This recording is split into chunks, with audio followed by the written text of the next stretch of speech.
Welcome back, Captain Hill, and a warm welcome to you, Mr. Dumitru Zamfir. It's great to see you both again, Captain Hill. In our last discussion, we went into detail about the 5 major risk factors that contribute to foodborne illness, and you mentioned an emerging risk factor that we needed to watch out for. Now that you're back, can you share more about it? Absolutely, Maria.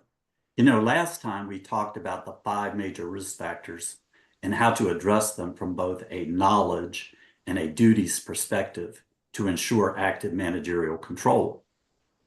Remember, active managerial control is built on 2 key principles.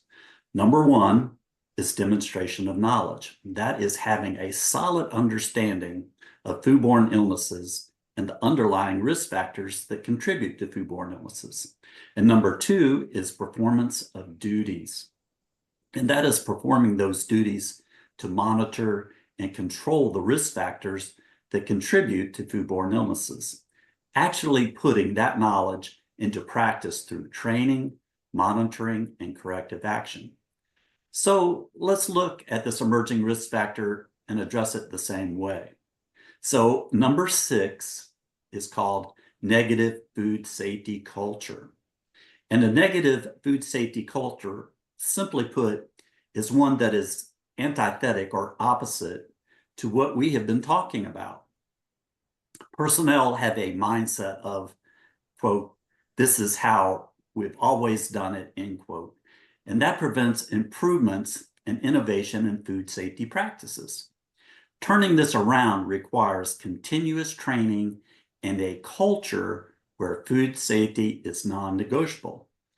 As I said last time, managers and supervisors must have the knowledge and perform their duties to provide consistent training, monitoring, and corrective action in order to foster a culture of active managerial control to significantly reduce the risk of a foodborne illness outbreak.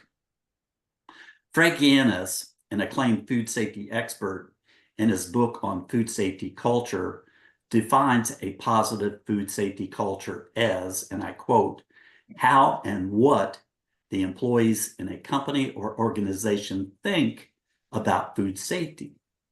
It's the food safety behaviors that they routinely practice.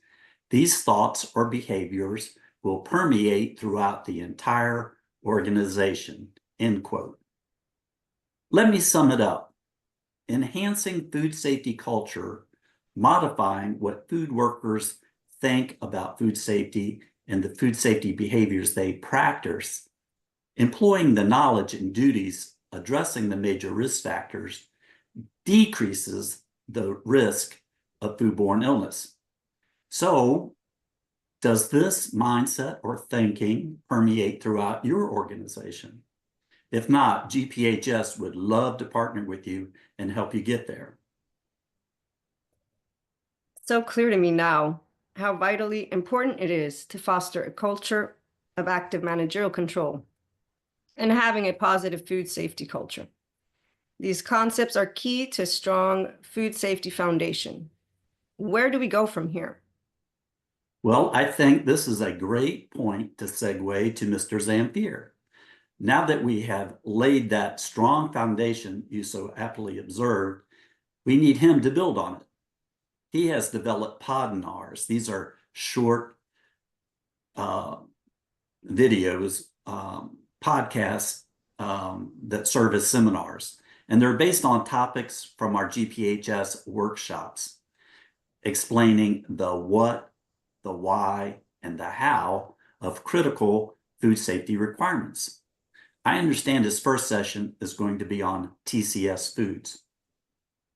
Mr. Zamfir, please tell us more.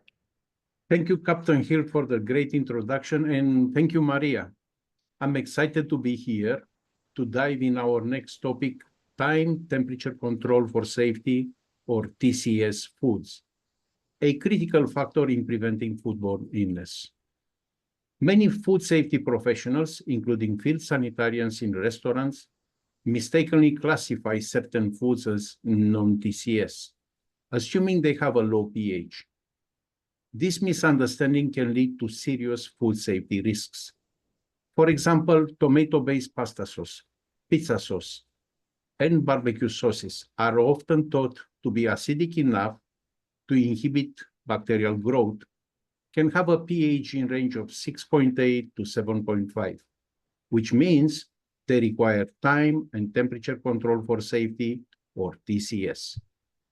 This is a concern in cruise ship operation where pizza promotion are increasingly popular. If pizza sauces are held at improper temperature or stored in large quantities without proper cooling, they can create conditions that promote bacterial growth, increasing the risk of foodborne illness. Another area of concern is preparation of fermented low-acid foods like kimchi and naan bread. While these foods have been traditionally made for centuries without reported outbreaks, the 2022 FDA code requires an approved HACCP plan and/or variants if you do special processing. Some of these special processes include sous vide cooking and fermentation. To comply, many restaurants are turning to food science departments to validate their method and adjust recipe to properly control pH and water activity levels, ensuring food safety. This underscores that pH, as public health control, it's often misunderstood and overlooked, with upcoming regulatory revision unlikely to bridge this gap. As a result, food safety professionals must take proactive steps to understand and properly manage pH in their operation. Captain Hill previously emphasized active managerial control, the foundation for taking these proactive steps.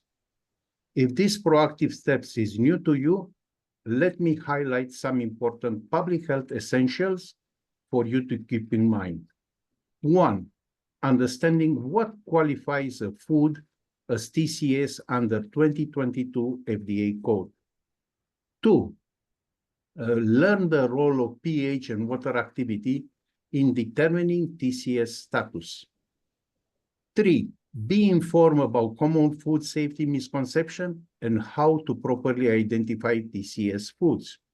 And 4, realize how the mismanagement of TCS foods can lead to foodborne illness. Before we end today, let me emphasize why this matters. Ensuring proper time and temperature control are not just about regulatory compliance. They are fundamental public health measures to prevent foodborne illness outbreaks. Thank you, Mr. Zamfir. Join us for these mini seminars, what we at GPHS call podinars, as we dive into key public health insights and best practices on our journey to safer food handling. Ta-da! Ta-da! Ta-da!